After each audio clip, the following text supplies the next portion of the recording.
Welcome back to Energy Works. I'm here with Lauren today, and we are talking about the sixth most important energetic capacity we have, energetic part of our body, part of our energy body. And today it's intuition. And another way to think about intuition is trust. Because how do you ever know how to trust? Like when you're making this gut decision, I trust this person, I don't trust this person, I trust myself, I don't trust myself, I trust the situation I'm entering into, or I trust this business deal, or I trust this relationship. How do you know? How can you know? And that is your intuition. And I have had a personal journey, I think any of us would say that we have, with getting intuitive hits and overriding them or not trusting them or not believing them or shutting them down, only to find out that I wished I had trusted my own intuition. And so there is this knowing that we get in our whole body. So we have our third eye between our eyebrows, and that is our seat of intuition or our knowing about intuition. Lauren will talk to us a little bit more about how that actually energetically works. It's not just this esoteric thing. We have an energy channel. It is part of our energy system, this intuition. But how do you know or learn or practice trusting it? And I I'll go back to when I was in corporate again, because this was at a time I did not trust my intuition as much. And I would look at things happening in complex, dynamic corporate situations, and I could see something bad was going to happen, but I wouldn't tell anyone. And then it would happen, and I would beat myself up. Blaine, you knew that was going to happen. Why didn't you tell anyone? And it happened to me so often that I called it my worst feeling. It is the worst feeling in my body when something happens and I knew it was going to happen and I didn't tell anyone. Which goes back to communication, which is what we talked about in the last podcast. So you can hop over there if you want after this, because communication and intuition, like all of these energetic techniques or capacities that we're talking about, are truly all intertwined. Mhm. I love that story because I often ask that question at teacher trainings where I'll say, "Have any of you ever had an intuition?" And everybody raises their hand because it's kind of a common thing. We all at least have some facility with that word. Okay, I've had an intuition. And then I'll say, have you ever had an intuition that told you to do something very strongly?" And everyone raises their hand. "And have you ever not followed that intuition?" Most people keep their hands up. And I say, the next question is, how'd that work out for you? And everybody breaks into laughter because we've all had that experience where you get that inner knowing. I should not go out with that guy, or I should break up with that guy or that girl, or and that's a lot of where our intuition comes in that we ignore. Speaking personally from my own experiences, I've gotten that hit. Dude, this is not a dude for you, but I want to override that. And what happens when you override your intuition unconsciously? There's two ways to override your intuition, but if you override it unconsciously, you just sweep it away. I don't know who that voice is. I don't trust it. I don't want to listen to that voice. And you go ahead and do the opposite of what their intuition was telling you. Chances are it doesn't work out well because your body has an inner knowing, the wisdom of the body, we call it. And we also say in our tradition that the body never lies. Your body knows that that ice cream is not going to make you feel good. And it has some ways of telling you. You might just look at that ice cream and say, is that going to be good for me? And if you get quiet and you practice with working with your intuition, you might get a really strong no, do not eat that ice cream. And if you listen to that, then you're gonna feel better. You can also say, is that ice cream going to make me feel good? No, it's not. I'm going to eat it anyway. Consciously choosing to override your inner knowing. But at least at that point, you have made a conscious decision and you understand that that intuition is giving you valuable information. And a kind of a way to test it is like, okay, is the ice cream going to be good for me? You listen. What did my intuition say? It said, no, it's not going to be good. Well, I want to make sure that that was really my intuition. So I'm going to eat the ice cream. I feel really crappy. I guess the intuition was correct because we have this thing where we don't believe the voices in our head that is telling us to do things that we don't want to do or not do, if that makes sense. It does. I love the ice cream override example. It is again the mind, the mini me inside of us kind of moving forward in its own way without making sure that the whole energy body is on board with what is happening. And I also think you brought up a great point. Like sometimes, how do you know?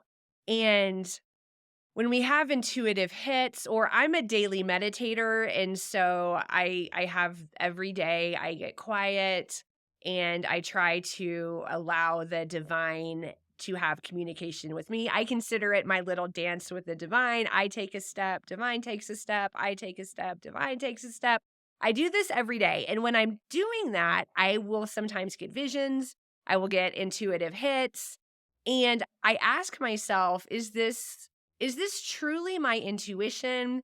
Is this my overactive brain just creating some stuff and filling the empty space or trying to distract me? And I have discerned over time that real intuition has a different quality.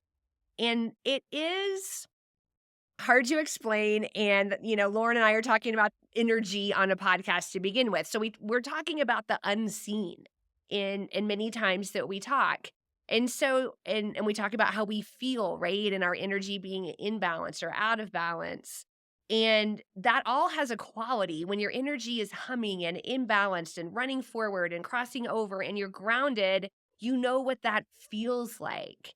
When you are ungrounded, you're homolateral instead of crossing over. You are not in harmony with yourself. You know what that feels like. It's really hard to explain to someone else what that feels like, but you know. And that's how I feel about the quality of these intuitive hits I get, especially while meditating, because I'm just quite quiet and focused. And a real intuition doesn't come every day, maybe doesn't come every week. It's not there all the time, but it has a resonance and a quality to it that gets my attention in such a way that I have to honor myself by heeding it. Because it is a muscle, and the more that we override our intuition and ignore it, the less it's going to show up for us. The more that we honor it and act on it, then the more it's going to show up for us, bringing, in my case, me back into feeling like I'm in this divine alignment that I'm trying to seek every single day. I love that you talk about finding this voice when you're in meditation because I think that's a place can go both ways. We can get very quiet, and so that these voices can be heard. But if you're just starting a meditation practice, you might say all of a sudden, wow, I didn't ever realize how loud it was in my head. But what that starts to do is you start to hear all of the voices because we are made up of many, many voices, many parts. We have many parts of us and all of those parts want to tell us something and communicate with us and keep us safe and supported in some way and capacity. So when you start listening to all of those voices, then you will start to discern which is the voice of my intuition, which is the voice of my needy child that didn't have her needs met when she was young, which is the voice of my, overactive intellectual mind that wants to write more books. And, I get to like all of these different parts, which is the part that just wants to curl up and take a nap and, withdraw from the world. And then I'll hear, who's this? Oh, this is intuition. And you can start to actually have a relationship with each of these voices. And it's incredibly powerful. I have just the other day, I for the first time ever directly spoke to one of my energy systems. It never had occurred to me to do it before. I talk about these relationships all the time, but it had never occurred to me to just say, like, "Hi, you energy system X," I'll say, because it's too complicated to get into here what that system is. I just said, "Hello." And the system said back, "Hello, Lauren," like in a totally different voice from any voice I had ever heard before. I had an energy system that was speaking to me. It had been there the whole time. It had never occurred to me to start a direct dialogue with it. And so you can do that with your intuition as well. Directly say, "Hey, which one of these voices, will intuition please stand up and say something to me?" And chances are your intuition has been waiting for you to ask it to stand up and start a conversation and a relationship with it. That's great. That's the first I've heard from you about this dialogue you had with your energy system. I'll have to ask you about that off mic. Very cool. Yeah, I definitely the more we ask, the more we listen, the more we act, then the stronger our trust and our ability to use it as a true North Star as we're moving through our life. I have a little intuition story and it was such a non-event when it happened. Which makes me know since I just feel so I'm not like, "Oh my god, intuition," I'm just like, "I knew this was gonna happen, and it happened." Like, it's just that simple, but this was a few weeks ago. I needed to use Burke's car because it Burke, my partner, it's a bigger car, and I had to move some large things. And so he was going to use my car and drive up and go hiking. And as soon as he said to me, because it was kind of a long drive up into the mountains in this a little bit of a remote place, and I've been there several times to hike before. And as soon as he said, "Okay, I'm gonna take your car and go up and hike in this place," as clear as day, it dropped into me, something's gonna happen to the car. And I just knew. And so I got home later that day and he wasn't home yet. And it was later than I expected him. And I was like, something happened to the car. And then I started to get a little worried because I was hoping something didn't happen to car while he was in the car, right? And that something happened to him. And so I'm not, I don't track what time he comes home. I don't care. We're both quite independent. But because I knew something was going to happen to the car, and he was maybe an hour later than I expected him to come home, not that he'd given me a time. I got that little bit of extra nervousness. So then he walks in the front door and I was like, "Hey, how was your day?" And he said, "Go look on the driveway and see." And so I went out to the driveway and there was my car with the whole front bumper of the car laying next to the car in the driveway, just detached, laying there. And I knew that was going to happen. I don't know. I mean, I didn't know it was going to be the bumper, but I knew something like this was going to happen. Which it's all a cool story and it's 100% true, but what was most remarkable in my experience was that I was just like, "Okay, I knew it was gonna happen." I mean, I wasn't shocked, I wasn't anything. Intuition told me it happened. "Alright, let's get the car repaired." So I want to ask you a question because before we started this podcast, we were both talking about our different experience with intuition and different teachers and different traditions. And you said something that you had written down in your journal in big, bold letters. And can you share what that is? Yes. My teacher in India, who I study yoga with, he's a spiritual master, said, "Intuition is your ability to remember the future." So, yeah, I think that car example is that.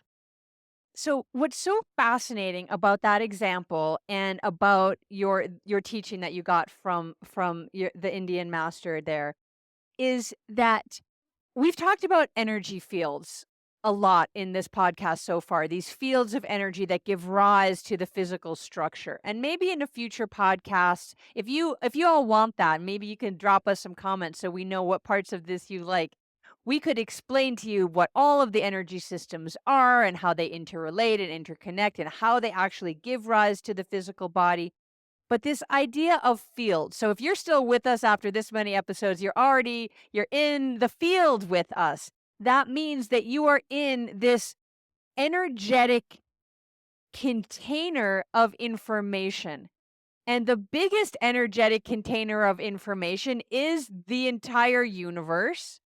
It is sometimes called the etheric field. Some of you may have heard the akashic records, the collective consciousness.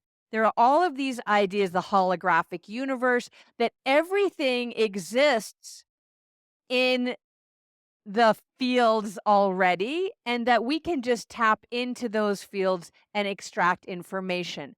That is why sometimes something will be a discovery will happen at one corner of the earth, and that same exact discovery will be happening at three or four other places on the planet at virtually the same time.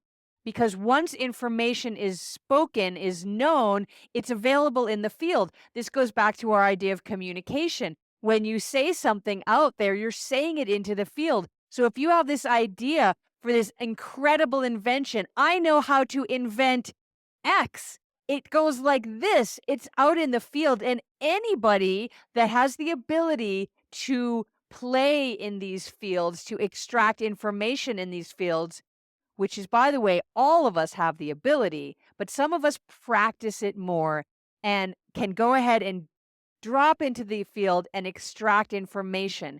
And that is how distance healing works. That is how forward seeing works. What Blaine experienced, she was able to just have an experience. It wasn't very specific. It wasn't like your bumper is going to fall off the car at 3 p.m., but she knew there was something in the field that was resonating and giving her specific information. She knew enough that this was going on. She felt it in her energy fields. Often we talk about a gut knowing. That is one of the places that we feel energy, because our guts are these areas just rife with microbiome, with all of these little bits of information that are sparking and buzzing, and their viruses, their bacteria, their fungi that are all transmitting information back and forth in very powerful and subtle electrical ways. And that is a way that we tap into the fields of the universe that we download or upload our intuition from. Yeah, it's such a fun and wild concept. In the creative space, we talked about creativity a few episodes ago. Elizabeth Gilbert writes about this really beautifully in Big Magic, that it's exactly what Lauren just said, that I like ideas are not ours, right? Their ideas are out there and we grab them, or they enter our field or drop it, or we seek them and find them, or however we get there, but we don't own them. And one of the tenets of her book is, and she illustrates it in really beautiful ways. If you've never read that book, it's a really good book, Big Magic by Elizabeth Gilbert, that if you don't do anything with an idea, it's going on to somebody else. Like that idea is looking for a home. And so that's the whole like, she wrote my book, right? That sort of thing. The idea you had for a book that you never wrote. Well, that idea moved on to somebody else. And so everything that we think are the big inventions, computers, right? Computers were being developed the same way on different parts of our planet at the same time. It's all out there. All of the information is out there. And so that is where this, and maybe, Lauren, maybe now you can talk a little bit how it works, what is physically happening in our body that is with the third eye. It's like a little, what'd you call it? A heat-seeking missile. It's like a little sniffer. It's like out there sniffing around. You are vibrating at a resonant vibration, something else out there is vibrating at a resonant vibration, and you're gonna just bring it right in. Exactly. And, this was so fascinating when I learned this. And we're not going to break down all of the different energy systems in the body, but this one is particularly interesting. Many of you probably know about meridians. If you get acupuncture, you know that there are these pathways of energy that run through the body and feed all the organs and feed all the energy systems in the body. And so there are these energies that run through us on very particular and specific pathways through the body. And there's an energy that it's not, it's not exactly a meridian. I was just giving you that as a metaphor because It runs on a similar pathway, but I don't want you to confuse, like, what's my intuition meridian? But there's an energy. This is how energy at large runs through the body. So maybe that's a clearer way of saying it. So it starts with this energy coming up through the bottom of your feet, which is why we started our whole podcast, everything, with grounding and opening up those I want to say portals, but that's not really the right word. Those points on the bottoms of your feet so that you can access this energy that I'm talking about now, this animating life force energy. It comes up through the bottoms of the feet. It rises up the legs into the trunk of the body. It kind of swirls around at the base of the spine sort of in the pelvic bowl. From there, one tendril comes out the back body on that point that we circled on the third episode at that Ming Man point. One spur of energy comes back out and goes back to the earth to ground you. Stay with me here. Energy's coming up the bottom of the feet. It rises up the legs. It comes to the pelvic bowl. It swirls around. One piece goes out the small of the back, anchoring you back to the ground. The rest of the energy continues to rise up through the center channel of the body. You could think about that as your spinal column. That is also true. That's the biological piece. Coming up through the central channel, it comes to the center of your skull, the center of your brain, where you've got the hypothalamus, pituitary, and pineal glands. These are the seats of your understanding and consciousness at the center of the brain. From there, another spur of energy takes a 90-degree and shoots right out your third eye, like that heat-seeking missile that Blaine said, that it's like a laser beam that comes out of the third eye, and it is like, here's a better metaphor, like a periscope from a submarine looking around. What do I see? What do I see? What information is important for me? What do I need to bring back into the ship? So that laser beam of light goes out your third eye. It's both expressing your internal energy, your internal vibration, the signature of your vibration, your instrument or your tune or your song. And then it's bringing information right back into the third eye to come back down through the central channels of the body to help bring that information wherever it needs to go. One of the places it goes into the gut. That's a place of intuition, knowing that this information is true for me, is necessary for me to act upon, is all of these things that we've been talking about. So the energy starts from the earth, it rises through the body, it shoots out the third eye, it's looking around. What is it that I need to know? And then it takes that information, brings it back into the body, and tells you, this is what you need to know. I am your intuition, and I am telling you, don't eat that ice cream that you are looking at right now. And then you make a conscious decision about whether you trust that information, whether you believe that it came from the fields that support you, and what you're going to do with that. But that is energetically what is happening when your body is bringing in information and delivering it to you. That's what's happening energetically. Thank you for explaining that, because I think it takes the woo woo down into real. I mean, if you believe that there's energy, if you believe there are meridians, if you believe there are chakras, if you believe you have an aura around you, if you believe any of these things you may not be able to see, then you can easily believe this. This is that your intuition is an actual channel of energy that is exchanging information between you and outside of you and synchronizing these things through the time-space continuum and all the fields and all who have lived before you and all who will live in the future and everything. It's all out there for us to access. So let's get into an energetic technique to help harmonize this in your own body. And this ties, so the gut knowing. We know that our intuition, we say, it's in the gut, or my gut knows. We also know about the third eye, and there is, as Lauren explained, this channel but that goes between these two things so that you can you can trust your intuition if your mind, the chit chat of the mind will be quiet and you can get into what you feel instead of the voices in the head, then you can drop into the quality, like the knowing when something comes in, does it have this quality for you that you know that you can believe it? So how we do this is with our belly button, which you know where that is. I used to say navel in yoga classes, and had 2 or 3 people say to me, "What is navel?" They didn't know that word.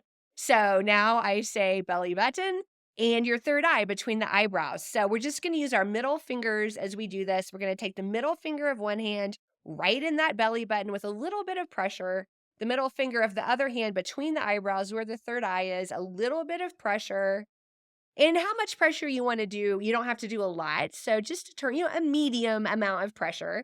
Press in and then pull up on both of these, and then draw your awareness to your breath. So you're just taking long, deep breaths.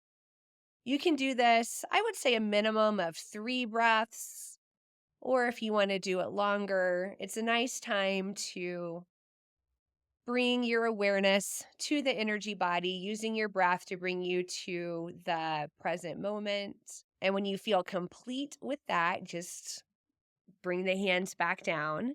And you've just used an energetic technique to align your inner knowing and bringing it into balance and harmonize it with all of the energetic fields and your energetic systems and make you feel calm and connected to these intuitive hits that are going to come. They're going to come. It's just if you ignore them or do something about them. I like that they're going to come. It's like, um, really old school when you used to have to tune your radio in.